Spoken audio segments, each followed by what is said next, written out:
नबी पाक सल्लल्लाहु अलैहि वसल्लम फरमाते एक शख्स था बनी इसराइल में, बड़ा मालदार था, तो फिर उस पर गुर्बत आ गई। जब गुर्बत आई तो रो पड़ा, कहने लगा अल्लाह मैं गरीब हो गया हूँ, मेरी मदद फरमा, मैंने बड़ी नाफरमानी की है तेरी। मालदार जब था तो बड़ी मौज कर, अल्लाह मैंने बड़ी ना, अब नहीं करूंगा, मुझे मुझे मुझे इस गुर्बत से निकाल। तो अल्लाह ने फरिश्तों से कहा कि दे दो जो मांगता है। तो फरिश्ते कहने लगे या अल्लाह ये तौबा करके नहीं आया, डर के नहीं आया, ये तो उलझ गया तब आया है।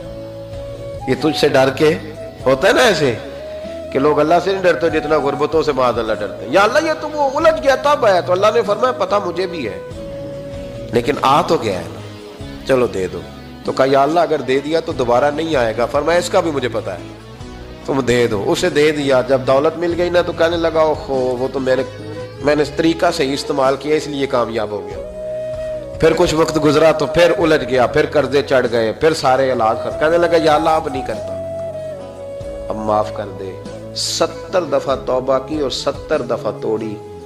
हबीब करीम फरमाते एक दिन बिस्तर पे था, आसानी थी, 70 दफा फरिश्तों ने कहा या अल्लाह ये झूठा है, झूठ बोलता है, ये तो गुर्बत है, ये तो तेरी बारगाह में आया वरना कभी ना आता, बीमार हुआ है तो आया, इसका तो बच्चा बीमार हुआ है तो आया वरना कभी ना आता।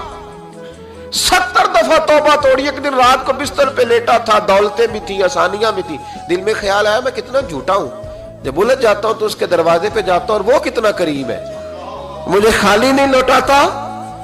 तड़प उठा, आंसू निकल गए, उठ के मुसल्ले पे खड़ा हुआ तो रब करीम ने फरिश्तों से फरमाया खोल के देखो दरवाजे, आज ये गुर्बत की वजह से नहीं आया, आज मेरा बन के आया है।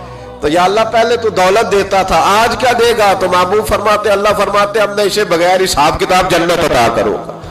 इस्तिगफार करें, उसके हुजूर हाजिरी दें।